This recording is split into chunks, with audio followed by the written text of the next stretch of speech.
What is going on, guys? Welcome to another episode of the Spike Week podcast show. I never know what to call it, right? Because we're on YouTube, but it goes to a podcast feed. We always just call it a podcast, I guess. But Spike Week, we got a special guest today. I'm super pumped that we were able to put this together.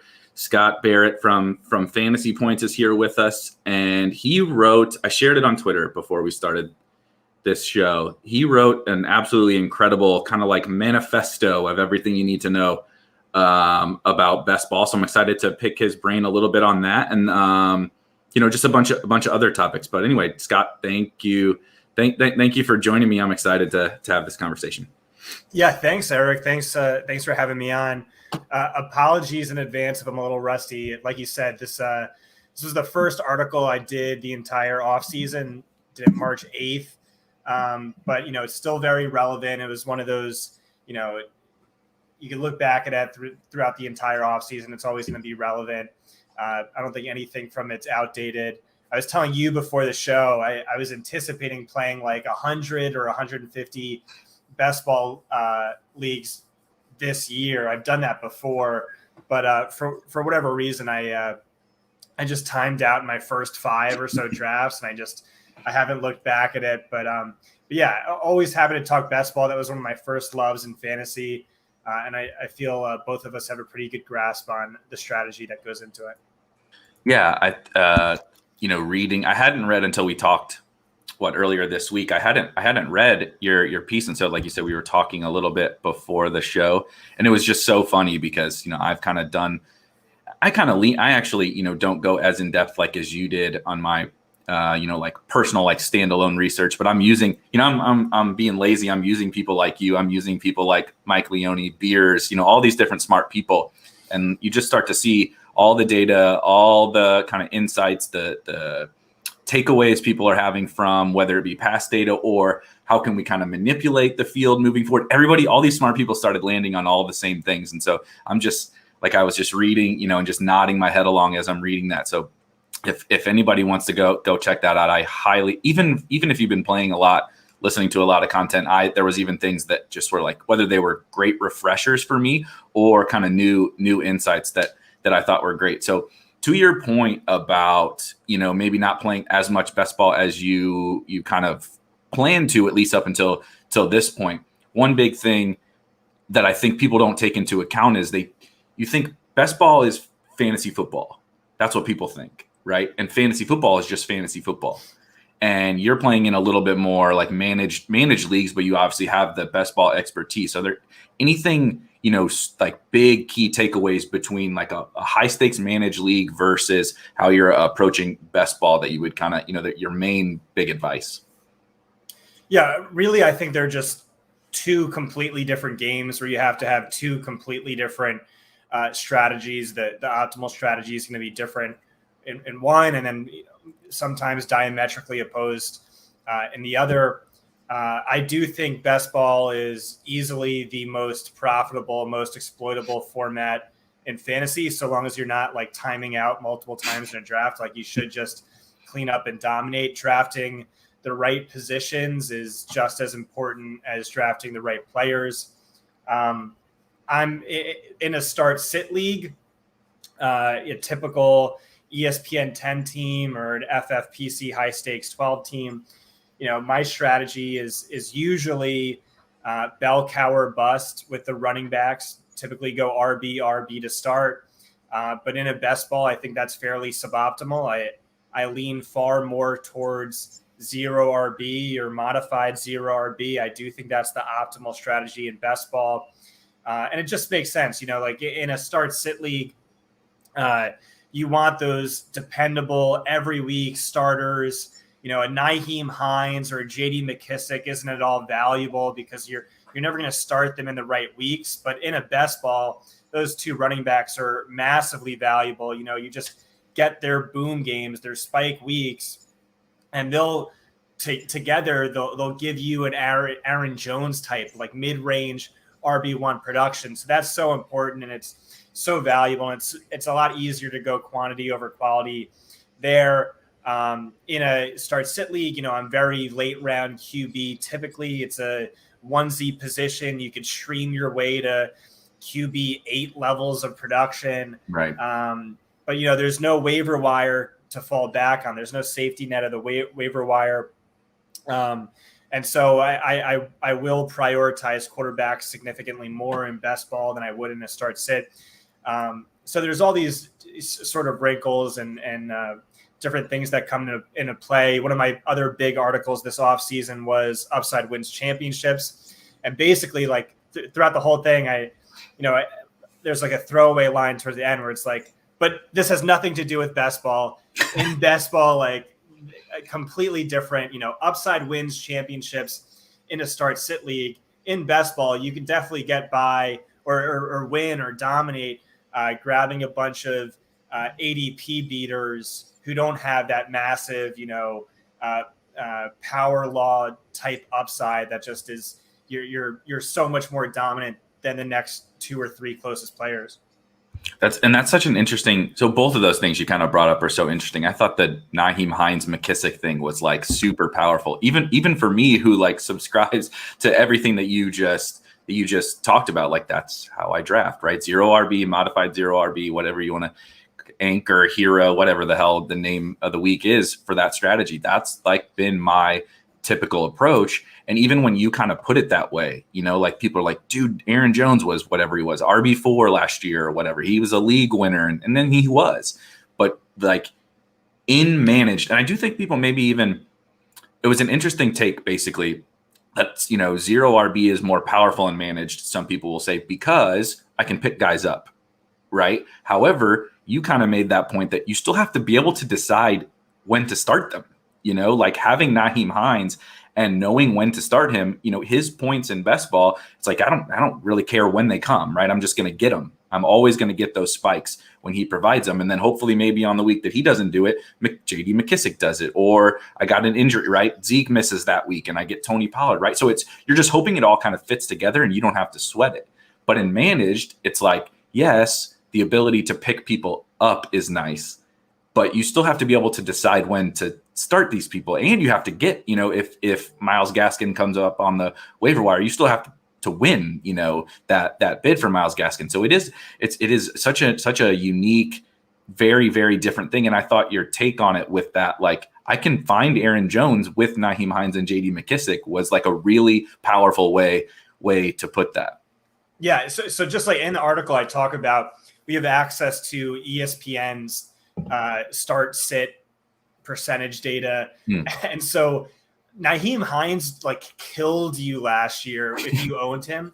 He was never started in more than 47% of the time in any given week, but he averaged 16.4 fantasy points per game in his 5 least started games, and then 7.1 in all of his other games played. So you just like never got him right. And we see that time and time again. And that's why in Upside Wins Championships, talking about start sit, I do like severely neglect the committee running backs. So like the workhorse running backs who are going to be massively game script dependent, they're going to need positive game script to hit, or the scat backs who are like, Tariq Cohen, James White, where they need negative game script. They need pass heavy scripts to hit, but they're going to be so inconsistent. They're going to be so week to week volatile. But in best ball, that sort of volatility is a good thing. You want those boom games and those duds, where those duds are just automatically benched for you, and those boom games are automatically started for you. Whereas like in a start sit league, those guys are going to drive you crazy. But yeah, in the article I talked about, so if you treated Hines and McKissick, 2 guys who are like, round 12, round 19 ADP, together they combined, just taking the highest scoring week of the 2 each week, and neglecting flex production. So it's just treating them as one player in best ball, which you can. They scored a combined 275 fantasy points, which ranked 4th among all running backs. It was behind only Kamara, Dalvin, and Derrick Henry. So, really, and people get this wrong all the time in best ball. Running back is so massively overdrafted in a start sit league. Like, yes, freaking 15 of the top 24 picks need to be running backs, maybe even more than that. But in a best ball, no, I don't think so. I think definitely not. Like James White right now is one of the best values in all of best ball leagues. Raheem Mostert, one of the best picks you could make. Those guys, like, they could legitimately kill you in a start sit, but they're great best ball picks.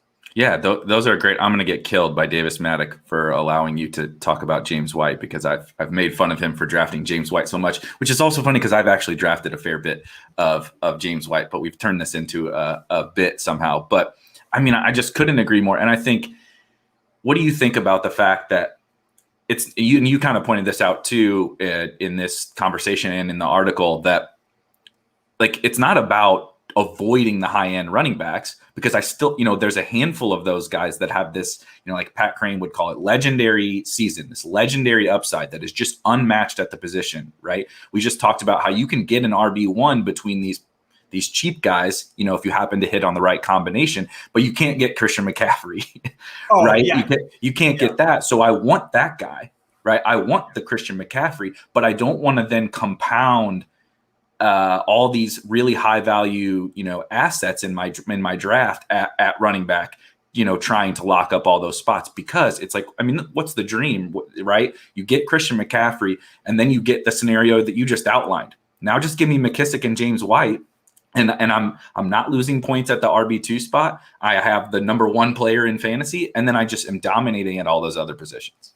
Yeah. So optimal is very clearly, and again, it depends on if this is what type of league and scoring system, but optimal is like in a traditional league is very clearly RB to start and then neglect the running back position far more than you think is okay. Like running back to start, and then maybe don't wait until round 7, round 8 to draft your RB2. That's fairly optimal. Or Travis Kelsey to start. They're about even in terms of win rate, and just the argument there is like, what a freaking cheat code Travis Kelsey was last year, but also like typical highest scoring tight end in a given year, and ADP has been fairly consistent with that. Travis Kelsey's been tight end 1 for 4 straight seasons, and then it was either Ertz or Waller for the past 5 years. But just the value he gave you was so obscene. So just him alone, eating the bye week, outscored the tight end 3, tight end 4, and tight end 5 combined. No bye week, to taking the highest score every single week, and like that is just insane. So the value there is you can just draft Travis Kelsey, and then you can take like a Cole Kmet in the last round of your draft, and you're just good at the tight end position. Kmet, maybe you'll have a few weeks in the flex for you. And so you draft only 2, save you draft capital there, whereas someone else could get, potentially Kittle, Pitts, Hawkinson, and they're not going to outscore you. And that's so much more draft capital. And it's also 3 picks on one position, where you'll have only 2 picks on one position. So you can, shore up another position that might be a little bit weaker. You could get more, another wide receiver or running back, whatever. What do you think about that? Obviously, you kind of outlined Kelsey, but what do you think about, I think the common, and maybe misconception, maybe not, I'm not sure, we can talk about it, is in terms of modified 0 RB, it's like, I got to take that running back in the first round, right? Because they are stronger bets. But it's like, once you get, especially this year, so maybe like really focusing kind of in on this year, I think it's a little more of an interesting conversation, because I think there's a fairly clear 1-2 with Christian McCaffrey and Dalvin Cook. And then there's a tier after them that you can make very strong cases for, Derrick Henry, Alvin Kamara, Ezekiel Elliott, etc. But you can also make some fairly strong bear cases against all of those guys. So I think it's a little more interesting this year with something like Travis Kelsey or Tyreek Hill or Stephon Diggs or whatever, and then jumping to one of these second round running backs. Like people are sick of me talking about Antonio Gibson, but pick your flavor of second round running back and just altering that strategy that we know is optimal And so now, like you said, if I can get the Kelsey advantage and I can find the breakout star in the second round and get the perks of this, what we know is a really powerful, roster construction. Have you thought about that, kind of twisting that construction a little bit? Yeah, no, absolutely. And like, I have Travis Kelsey well above any other wide receiver. And I think Darren Waller too. Like, I'm dangerously high on Darren. He needs to be, I don't know, maybe you could take Adams, Tyreek, Diggs over him, but that's about it. If that's the case. And then even then it's like, if you wanted to take him over any of those wide, like, I get the argument. I just it makes a lot of sense. Again, preserving that draft capital, taking more of a quantity over quality approach, the wide receiver position. But yeah, so you brought up Antonio Gibson, who's like definitely one of my guys. I absolutely love him. I think he has massive upside. I think he has McCaffrey-esque upside. I think he has 2016, 2017 David Johnson type upside. I really could see him being a league winner. And I just dropped my big running back article, the Bell Cow Report. And again, that's a very much start-sit oriented article. But it talks about all the reasons why I like him. And then a few days after, we have an insider on staff, an NFL insider, who said Gibson's going to be, like, he's confirmed with the coaches, Gibson is going to take a lot of work from J.D. McKissic, which just like really opens up the pathway to him being an absolute league winner. But like, what I do in best ball is like, so I think he's one of the best picks you can make in the second round of a start-sit league. But in a best ball, I'm very much more safety oriented. I really think I could just outdraft someone, drafting the right positions and clean up. Like, you give me 100 to 150 leagues and there's no timeouts, there's no way I'll profit. And I see myself profiting massively. And so it's just one of those things where, like, Gibson in a best ball, like, again, I think he could be a league winner. It's just like, I'm just so much more safety oriented, where it's like, maybe I'll just grab like the guaranteed production and just, hit the right guys later. I don't know. It's a trickier thing, but it goes back to best ball versus start sit, where in a start sit, upside is so much more attractive. Risk isn't too serious of a concern. And in the best ball, it's kind of the opposite. The really interesting thing about that is, I think because we haven't seen, well, first of all, like, especially this new best ball space that we're in, right? With Underdog and DraftKings is in, and there's even some new sites popping up in the $1 million to first contest. Like, we've never seen this before. And even in managed leagues, and even in some past best ball contests, no one really does zero RB, right? It's kind of like, I think about it in DFS. We were brought up DFS before we hopped on. It's like, if a running back is 85% owned in a contest, he can be on the winning lineup and not be optimal.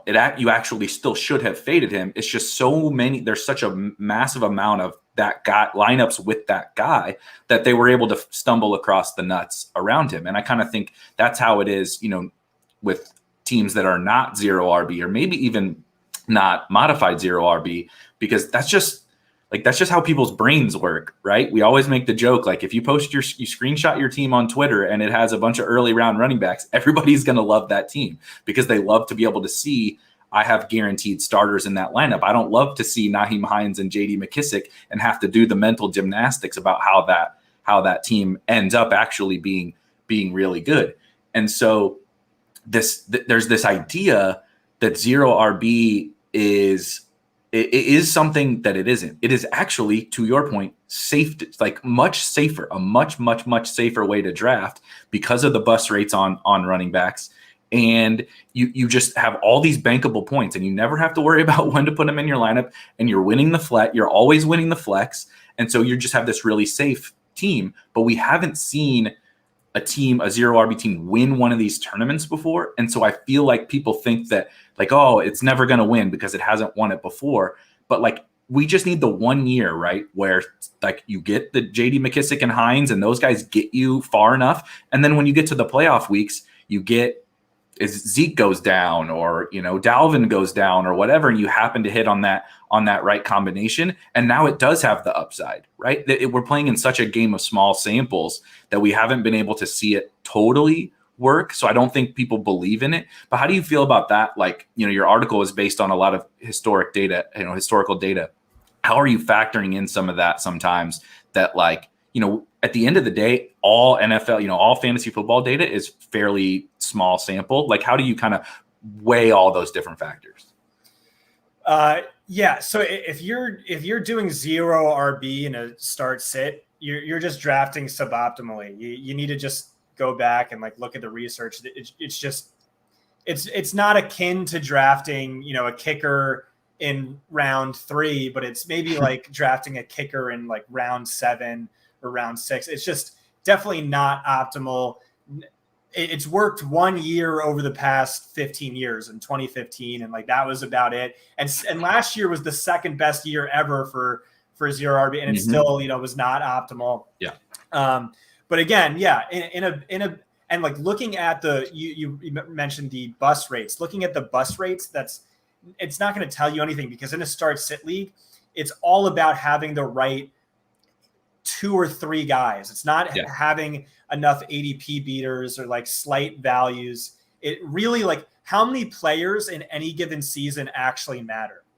The number is shockingly low. It's somewhere between 4 and 15. 2 years ago, it was McCaffrey, Lamar Jackson, and maybe 3 other names. And that. Right. And so, but in a best ball, again, it's about getting the right positions. It's about getting a high number of ADP beaters, guys who beat out their expectation.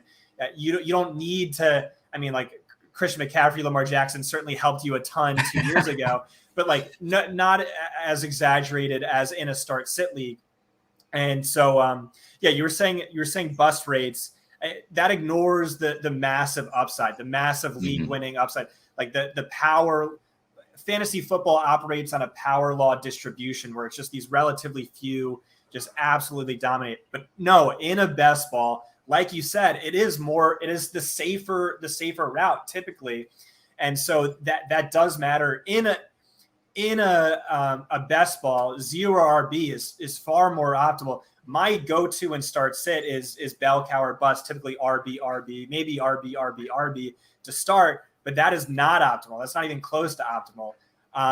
In a best ball, typically I want to go tight Kelsey with my first pick, or a high-end RB with my first pick, ideally that, and then neglect running back for a while. That's pretty optimal. But 0 RB, as I showed in the article, that can work too. It's just not as great as getting a Dalvin or a Henry or McCaffrey, whoever. But it is so interesting. That's what I like. I actually really enjoy talking about kind of managed leagues, even listening to people talk about dynasty or even super flex, right? Talking about all the different formats and kind of marrying it up to best ball, because they're such stark differences that people don't really realize how different they are. And you start to think actually, I've been treating this a little bit more like managed. And then I need somebody like you to come on and be you need to treat them like 2 totally different games. Right. And so but you can also have takeaways on, okay, this works in managed, or this is how I approach my dynasty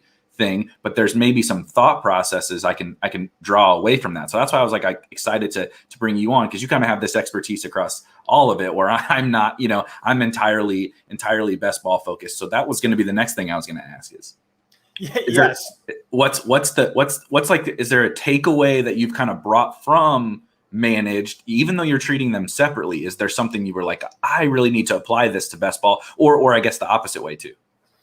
Yeah, I just say if you're a best ball player, just read my best ball primer and strategy guide. I literally, it took weeks and weeks and weeks, but I literally wrote it so that you could just read this, and then there's no way you're not going to profit in best ball. I really think it's the easiest, most exploitable, most profitable. Just read that and don't time out in your leagues, and I think you're going to dominate. So my big article that came out just a few weeks ago, Upside Wins Championships, was a deep sort of philosophical dive it was sort of like a self-indulgent piece, but I had a lot of fun. Maybe my PhD dissertation on how to dominate start-sit leagues. And so that came out of me playing 200 best ball leagues 2 or 3 years ago and dominating, but not doing as great in my start-sit leagues. And what happened was, this can happen if you play in multiple leagues. What happened was, like, okay, I killed the best ball because I like drafted for safety. I got a bunch of ADP beaters, but I didn't do shit in my start-sit leagues because, like, I didn't have the right 2 or 3 guys who massively smashed their expectations. Yeah. Like, I didn't have the right running backs. Like, in a start-sit league, like, running back is the most important, most valuable position by a landslide. And so, like, to me, right from that moment, like, I hate losing. It was, I need to, there's a fundamental difference between these two formats. And so I've spent a great deal of time trying to breaking those down. This year it was, write this big best ball manifesto. Next year, it'll be a deep dive into dynasty, optimal startup approach. But that's the great thing about fantasy is, like, you have all these different fun formats, and they're so different, and they're all like their own games within a game. And so, like, you could have a guy like Jonathan Taylor, who is a redraft sell, a dynasty buy. You get J.K. Dobbins, who's like a best ball buy, a redraft start sit sell. And, so I play dynasty, which is so much fun in February, March, April, and then don't really think about it too much. DFS, which is like, all I care about during the season. Best ball, which is like so much fun now, but it doesn't take any time during the season when I'm like so best ball DFS focused. So it's just fun, and they all carry their own like sort of unique strategies to them. Yeah, exactly. This is something actually I did want to bring up, because I think you did focus a little bit on this, and I actually think a lot of the things that you were saying make a ton of sense around this concept. And I focus so much on the tournaments because, you're talking about DFS, like that's my background, right? As a DFS tournament player. So I'm kind of taking that and applying it to these best ball tournaments. Whereas, like Nick brings up here, what, like, do you think, you talked about like printing money in best ball, and I totally agree with you, but would you like recommend the, kind of like what I would call a cash game, a best ball cash game, right? 3-man, 6-mans, even just like, concealed 10 or 12-man leagues. How would you like kind of, basically what would be your recommendation? Do you think people, just doing this, like drafting that you're talking about, can just destroy these 3-6-mans? Should you, would you focus more on tournaments? How are you thinking about that?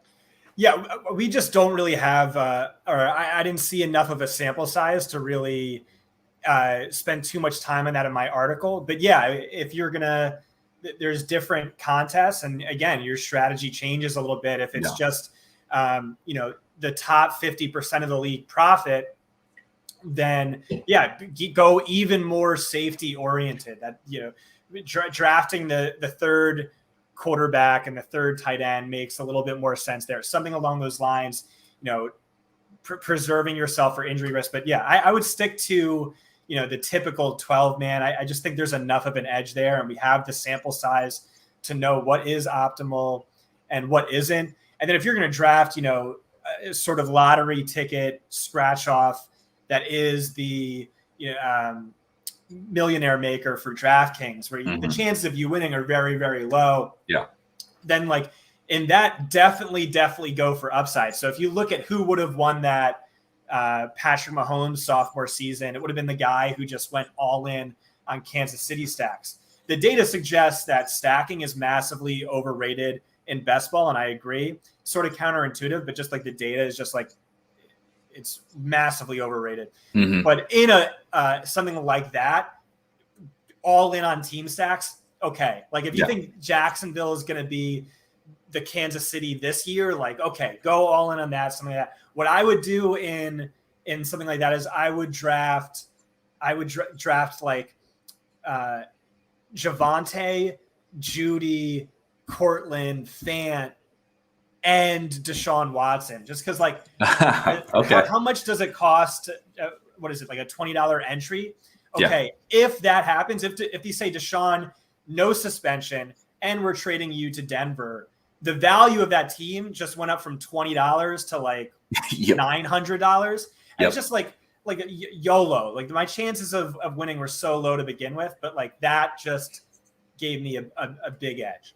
I really like that one too, because I like to galaxy brain some stuff.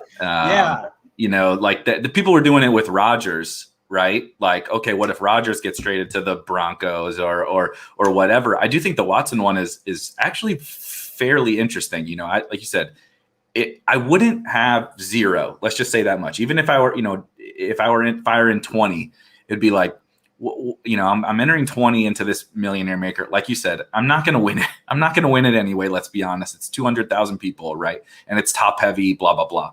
But it's like, you know, there are these scenarios in these types of contests. Again, to your point about structuring your teams to fit the contest that you're playing in, right? I'm not drafting Deshaun Watson and 4 Broncos in my 12-man, you know, or my 3-man or my 6-man or whatever, you know, even in my best ball 10. Like I don't need to embrace that kind of risk. I actually want to do the polar opposite of that, you know. But in these contests, it's just like in DFS, right?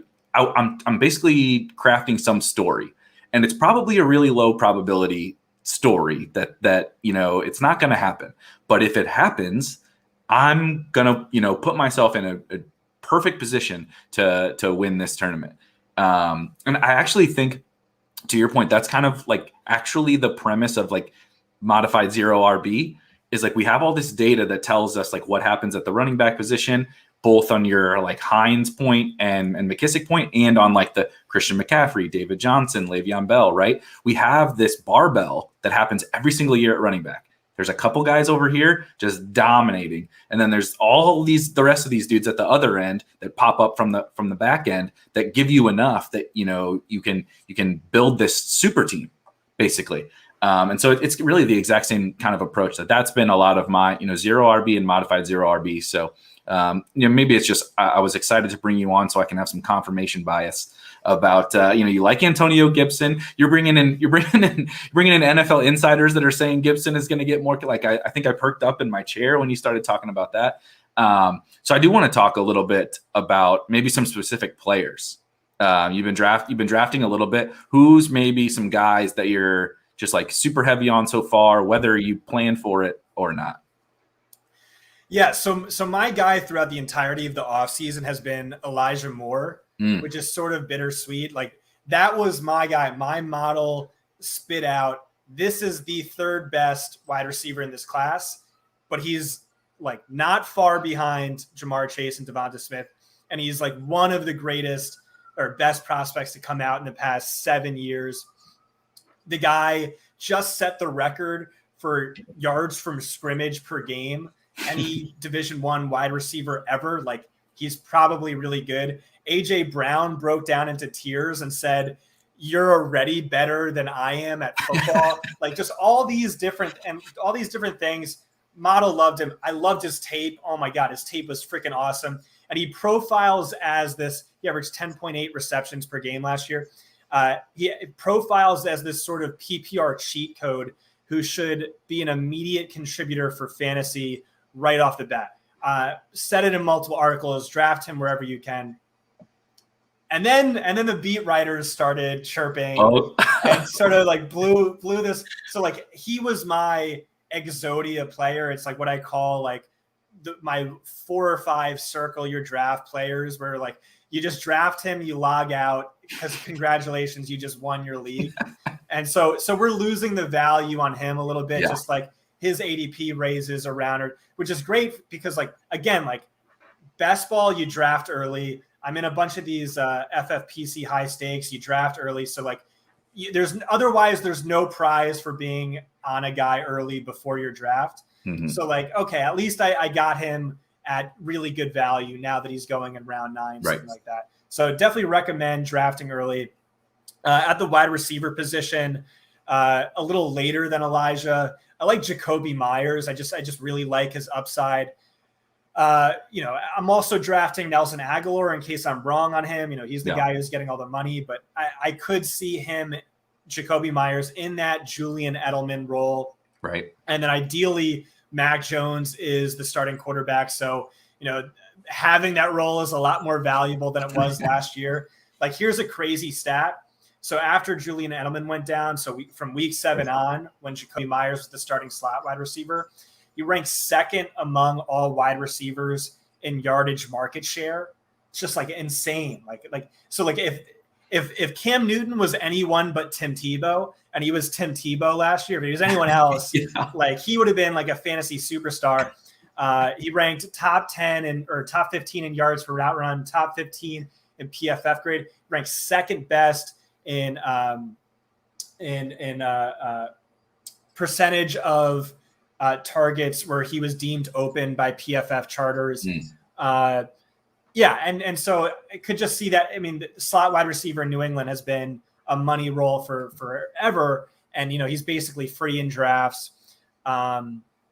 Mixon and Gibson are probably my 2 early round running backs I like quite a bit.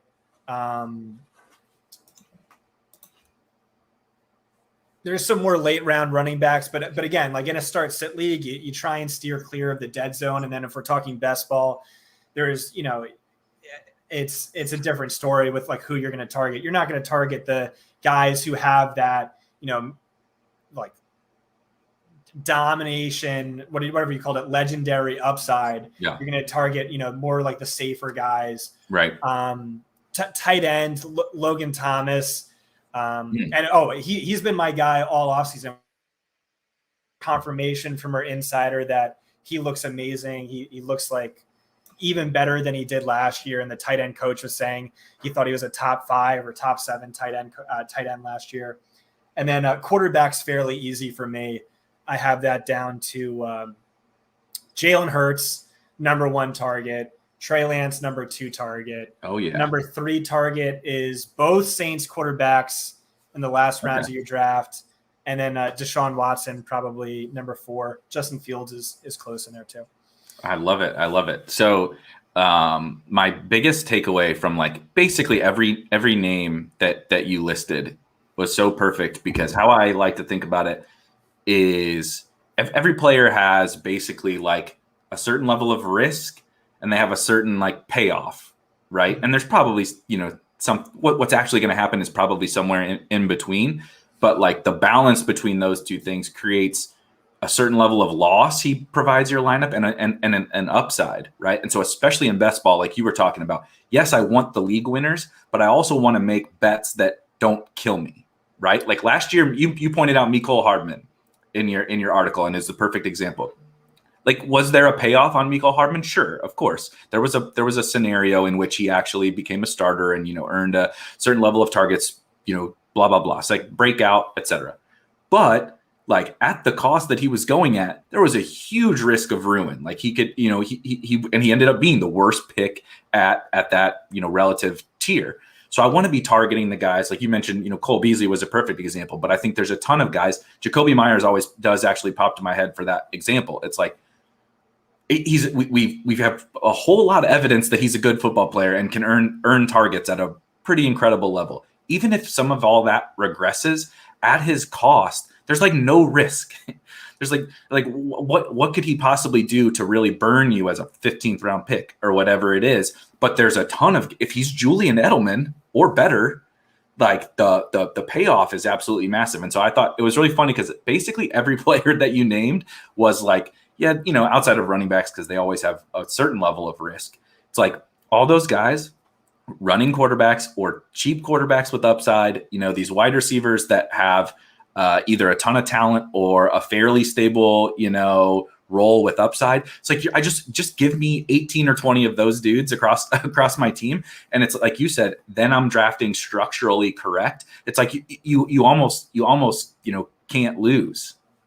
Yeah, and so again, in a start sit league, you have to be drafting for upside. Like risk is wholly irrelevant. And after round 6, round 7, only draft for upside and draft for nothing else, because there is no risk of ruin. You always have the safety net of the waiver wire to fall back on. But in a best ball league, you don't have that, which is why safety, there's now a premium on safety that wasn't there in start sit league. So like that's what's so valuable. Really recommend reading that article, Upside Wins Championships. But yeah, and so like so much of my player analysis is just not worrying too much about downside. It's just like, I want those, like if Jacoby Myers is a top 15 wide receiver at the price tag of wide receiver 80, that is so valuable. That's like, I could whiff horrendously on my round 6, 7, 8, and 9 picks, and that more than makes up for it in round 18. It's something along those lines. Right. If you find, it's like last year, right? In a managed league, if you find Justin Jefferson, you have, okay, I just found, the wide receiver, whatever, in the 16th round. Like you said, there's multiple, I only have to start so many guys. And so, okay, I had some other misses, but I found the 3 league winners. Yeah. Those misses don't even matter. Like you said, I can drop them or put them on my bench because now I found the winner. And so giving yourself as many shots on goal at those league winners is perfect. And I actually think, that's why I brought up like the payoff versus risk thing, because in these, like in the Millie Maker type thing, like to your Deshaun Watson example, right, to your Broncos example, like I don't know what the probability that those guys hit that ceiling, but there is a very clear there's a ceiling on the Broncos probably, even if Teddy or Lock play, maybe not all of them together, but there's probably a ceiling on those guys a little bit. And then, like you said, the Deshaun Watson example, or I mean, who the hell knows what happens? Like they basically don't have an NFL starting quarterback. Who knows, right? Philly won't even name Jalen Hurts. Like they're like, playing coy about Jalen Hurts. Like we don't know what the hell is gonna happen. So that was what I was gonna press you on next. Is you like Deshaun Watson and you like Jalen Hurts? Are you spooked at all on Jalen Hurts? Are you leaning a little more to like Watson with the Eagles? What's your thoughts on that situation? Yeah, again, in a best ball, I'm not going to like Jalen Hurts as much as I love him in start sit. Mm-hmm. I don't know that he's good at football. I don't know. I think he is. I really do think he is. But there's a chance he's not. There's a chance he loses the starting job. There's a chance he trade for Deshaun Watson.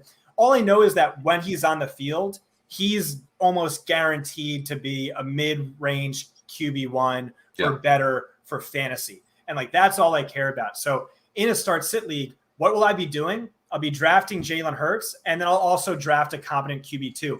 Oftentimes that's been Watson because he's basically free. Right. What's his upside? It's Deshaun Watson. It's top 6 production. So like, and most likely landing spot is Philly. Okay, great. So like, I just covered my bases there and have sky high upside with 2 picks. Trey Lance has been my number 2 quarterback. So what will I do there? It's like, I need a guy I know can start week 1. It won't be Deshaun Watson. I won't pair Trey Lance with Deshaun Watson, but it'll be someone else. And then the fact that you could get the Saints quarterback for basically for free, you just got to use 2 picks on it.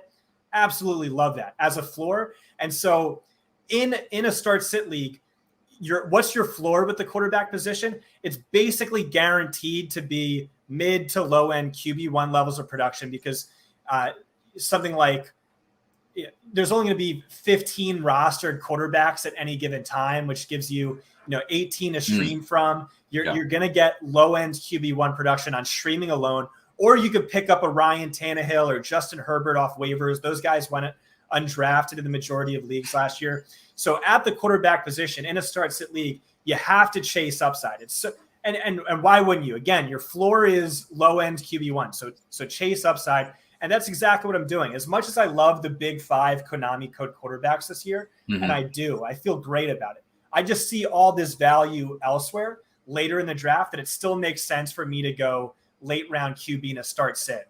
Not best ball, but in a start sit, it makes sense to go late round QB, chase upside. And again, it's a onesie position. It matters significantly less than running back, which matters far and away the most.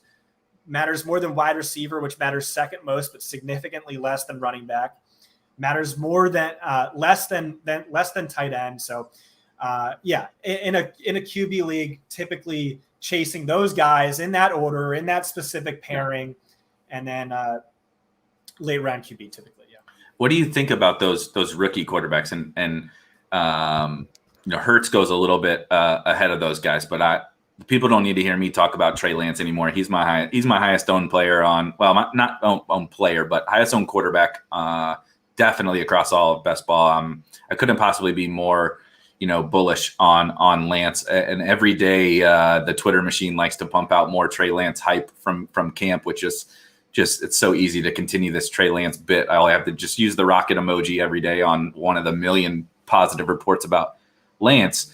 But are you I'm almost basing my strategy around like my going into a draft when you love Jalen Hurts or you love Trey Lance. It allows you to kind of map out your strategy a little bit, knowing where they go and what you have to do to take those kind of guys. But do you have any similar sort of feelings for the other rookies? Do you see that kind of upside that you're looking for in Lawrence, Fields, even like Zach Wilson or anything like that? Yeah, those beat writers are killing me this year. So in that article, which came out 3 or 4 weeks ago, I compared Jalen Hurts to Lamar Jackson, his sophomore season, who at the time I had multiple MVP bets on. I said he was far and away the best value you can make in any draft at any position was Lamar Jackson, his breakout year. So I don't throw that comp around lightly.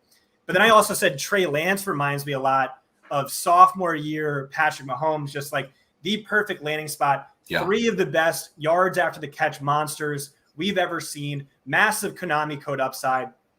And so those 2 guys have a lot of them on the same team, have heavy exposure to both guys, really like them quite a bit. In that article, I also brought up how Bovada had it at the time 25% that Trey Lance is going to start week 1. I had it like 55%. Now you have to feel like I threw out the Mahomes comp. Benjamin Albright, who's very, very tuned in, said that's what San Francisco brass has told him, Patrick Mahomes 2.0.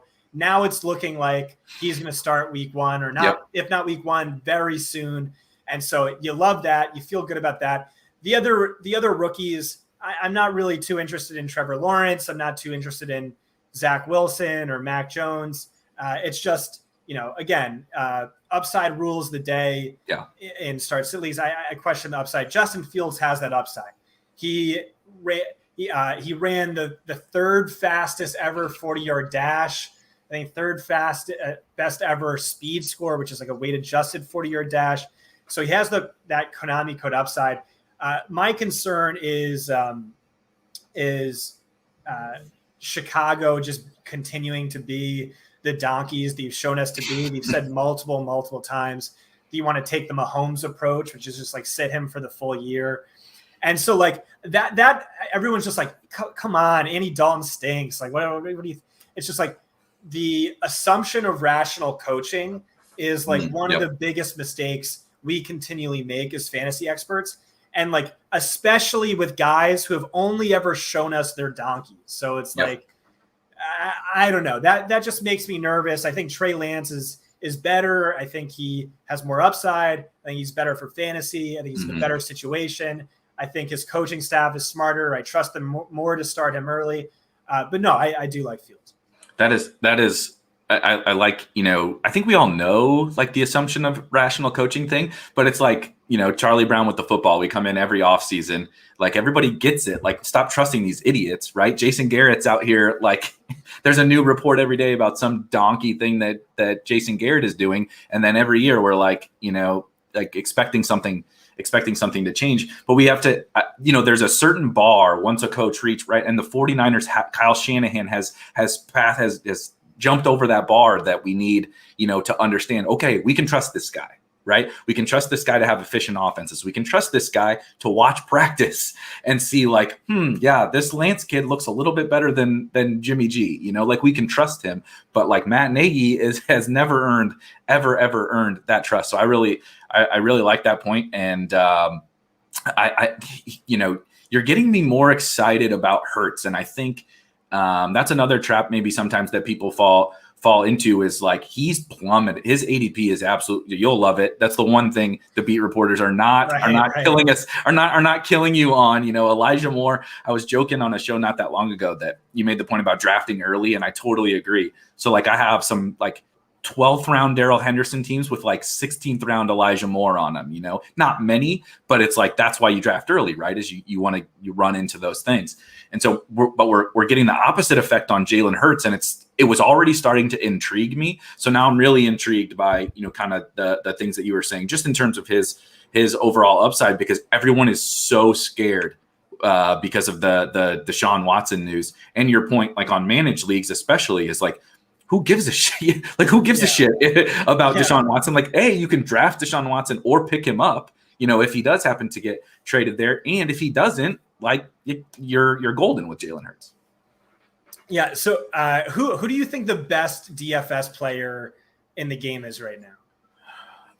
Ooh, that's a really good question. Probably Awesemo. Okay. So with best ball, the best ball player is like, you wouldn't even think about that. Probably Awesemo. It's like definitely Aaron H., who's just like a legend of a whale who every single year posts the highest win rates at the highest volume. Yeah. Just absolutely cleans up and dominates. And so he helped me quite a bit with this article. I was talking to him and really, really hammered down that the best time to draft is as early as possible or August. Like, your highest win rate is going to be August because that's when all the fish come out to play. Yep.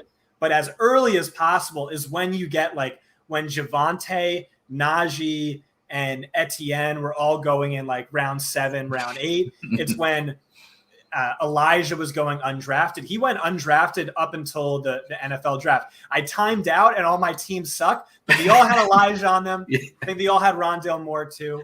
And so, like, that is a great time to draft. And I don't know, plug for our site, fantasypoints.com. We're heavy into the dynasty stuff real early into the offseason. So you guys knew early on that Elijah was my guy. Kyle Pitts is a future Hall of Famer, all that stuff. So definitely with best ball, try and get out early before the NFL draft.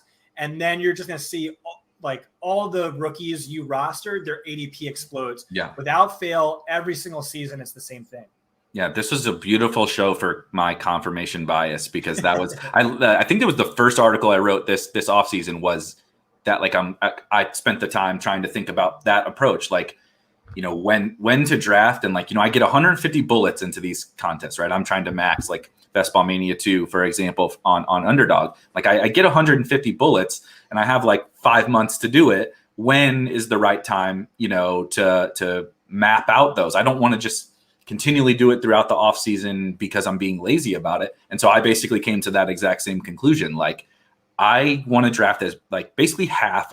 I decided I ended up doing a lot more than half early actually, but like half early to get exactly like what you said. I'm going to maximize. You're going to have misses, right? Whether you time out like you did, or whether, you just are on the wrong 18th round pick, whatever. You're going to have misses. You're going to have guys get injured, but you're also going to have some superstar squads, right? With 18th round Elijah Moore, with Darrell Henderson, with things that, people just weren't hip to yet at that point in the offseason. And then you come back at the end, right? Like you said, and now we have to draft Elijah Moore in the 9th round, and that sucks, but we have a skill advantage over these other people, so then you just like draft structurally sound, continue to draft the right kinds of players, and you draft structurally sound, and you kind of get the best of both worlds. So like I said, this was beautiful confirmation bias for me, bringing you on. And I actually think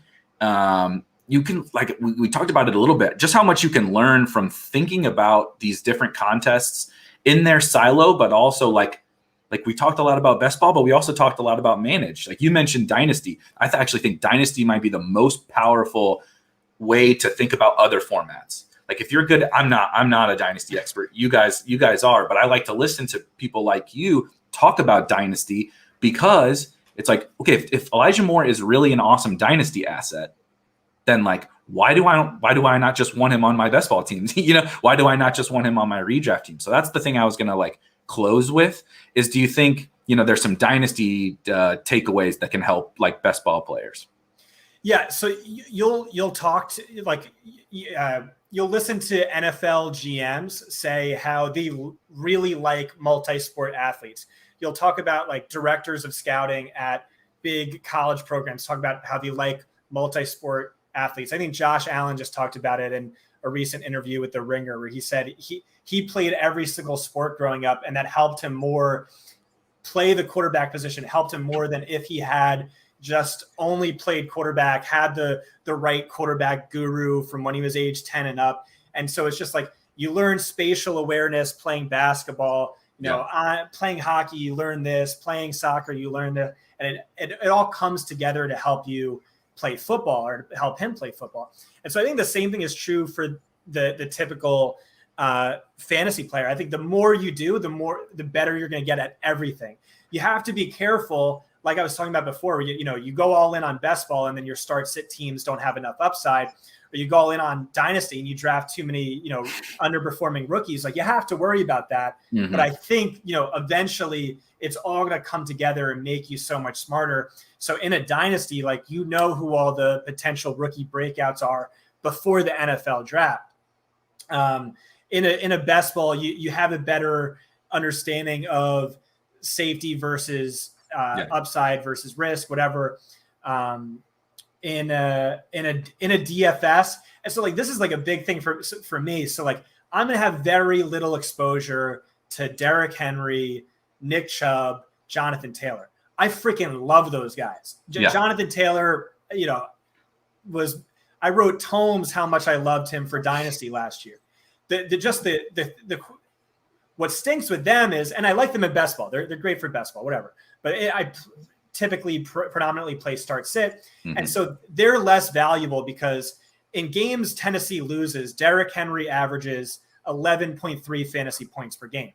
So what do? I get my Derrick Henry exposure in DFS. Yeah. In games Tennessee is heavily favored. And so I'm going to get trashed if, let's say, Tennessee wins 14 games this year and Derrick Henry finishes top 5. My mentions are going to be in flames. I'm going to get trashed. People are going to call me an idiot. Okay, I didn't have him in start sit. I had him in best ball. I had a ton of him in DFS. Yep. And so I love fantasy. I love all the different types of fantasy, and it allows me to not be I can play every single player, and I'll play them in the formats that they're best, which is DFS for Derrick Henry. Yeah, and I think to the dynasty point, or just all the formats, DFS is the one where like you said, the Derrick Henry thing is a great example. There's a ton of them, but you draw these conclusions. Like I do like to take a step back and be like, okay, when I'm making a DFS lineup for that week, right? I'm sitting on Sunday morning and trying to make that final decision on do I play this chalky player? What stack do I play or whatever?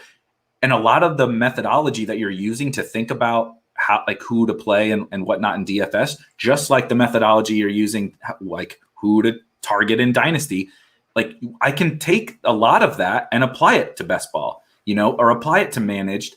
And like you said, I have to be able to know how to combine it, right? And not go too far pulling these things from the different formats when they don't apply, right? But my favorite example is always I don't feel like this insert X chalk player in DFS, he can't burn me, right? Everybody's going to play this guy, but I just don't believe that he can bury me. You know what I mean? And so I'm I'm not going to, he doesn't have the upside to bear. I get he projects well, whatever, but he can't I'm not gonna, at 6 p.m. on Sunday evening, I'm not going to look back damn, I lost because I didn't have Russell Gage, right? And so I try to take that, I'm not using that entirely in best ball because like you said, there's different aspects to safety, upside, roster construction, but that I am kind of using that methodology. I'm not drafting X player in the 6th because I just don't foresee a path where he ever puts up a season that I give a shit about, and not having him. And so taking these different approaches, right, has actually been super valuable to me. So to your point, I'm going to continue to try to pump these people. I want to try to get in some more dynasty leagues. I want to get in some more, managed leagues or whatever, because I do think there's a lot of valuable lessons that you can learn. So we're closing in on about an hour. I really, really appreciate you coming on in this conversation was awesome, and maybe we can do it again closer to the season. Is there anything you talked about? Did you just drop that article that you were mentioning, or do you have something else coming up? I can't remember what you said. Yeah, so I wrote this article last year, and then I redid it this year. It's Upside Wins Championships. Check that out. It's free. You don't need a subscription for that. If you like that, you could read all the follow-up pieces, which is different players who have underrated upside that I like. You should have read it a couple of weeks ago before the beat writers gave everyone away. But definitely check that out. And then My Guys is my next article. It just has my rankings of quarterback, running back, wide receiver, tight end, how I target each position and why. Like I said, I lean more towards late round quarterback for here's why, and here's the historical win rates that back that up. And here's my circle your draft players like Elijah Moore and some other guys I wouldn't give away on the show. So definitely check out My Guys. If you want to subscribe to fantasypoints.com, use promo code 21Barrett10. And thanks for having me on, Erik. It was honestly a blast, and I would like to do it again. Yeah, absolutely. We'll definitely get something a little bit closer to the season when Elijah Moore's going in like the 6th round, and Deshaun Watson's on the Eagles, and then we can kind of follow up to all this conversation. But yeah, my quick housekeeping is just everybody make sure to go to spikeweek.com, sign up for the Discord. We're having some, you know this, doing everything that you have to do at Fantasy Points. There's always hurdles that come about when like trying to launch a site or whatever. So we're working as fast as we can to get spikeweek.com up and running. But the Discord is totally up and running and totally free. So I just recommend that everybody go there, and hopefully over the next day or two or something very shortly, we'll have the website up and running. But until then, I will talk to you guys later, and enjoy your weekend.